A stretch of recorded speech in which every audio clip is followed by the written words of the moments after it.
আসসালামু আলাইকুম। আজকে আরও একটা আইডি টু ফ্যাক্টর বাইপাস করে দেখাবো। এই আইডিটা টু ফ্যাক্টর অন করা হয়েছিল টু ফ্যাক্টর অ্যাপস দিয়ে। তারপর অ্যাপসটি তার মোবাইল থেকে আনইনস্টল হয়ে যায়, তারপর আইডিতে ঢুকতে পারে না। তো কাজটা আমাকে দেয়, আমি জিজ্ঞেসি যে জন্ম তারিখ আছে কিনা।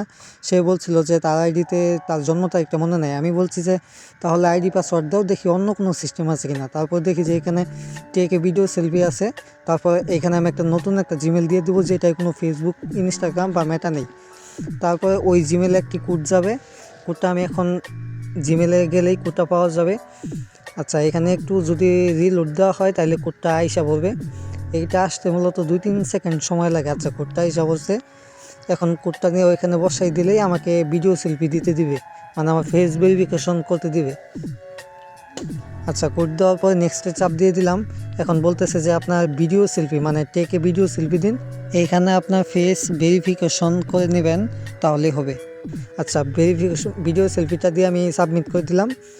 এখন তারা এটা 48 ঘন্টার জন্য রিভিউ নেবে, কিন্তু এখানে 48 ঘন্টা না, কিছুক্ষণ পরে। আচ্ছা, আলহামদুলিল্লাহ আমার রিভিউটা এসে বলছে। এখন আইডিটা যেহেতু লকে আছে, ওই জন্য এমবেসি দিয়ে ফরগেট দিয়ে তারপরে ওই যে পাসওয়ার্ডটা দিছে তারা, ওই পাসওয়ার্ডটা যদি এখানে আমি বসাই দেই, তাহলে আইডিটা টু ফ্যাক্টরটা নষ্ট হয়ে যাবে।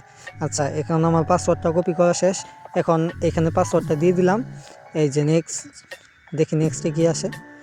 এখানে বলতেছে আপনি কি এই ব্রাউজারে সেভ করবেন কিনা। আচ্ছা, কন্টিনিউ দিয়ে দিয়েছি আমি।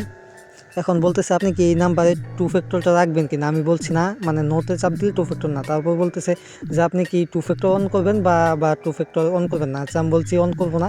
তারপর ওকেতে চাপ দিয়ে দিলাম। এখন দেখতেছি যে সামথিং রং প্রবলেমটা আসতেছে। তো প্রথমে বলছিল যে আইডিতে সমস্যা হলো টু ফ্যাক্টর, তারপরে বললো যে আইডিতে টু ফ্যাক্টর না, আইডিটা লকেও আছে।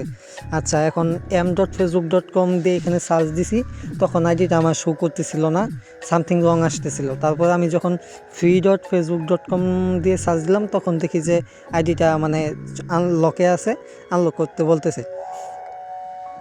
আচ্ছা, আপনাদের যদি কোনো সমস্যা থাকে তাহলে আপনারা অবশ্যই স্ক্রিনে দেওয়া হোয়াটসঅ্যাপ নাম্বারে যোগাযোগ করবেন যাদের সমস্যা আছে। নেক্সট ভিডিওতে আনলক আসতেছে।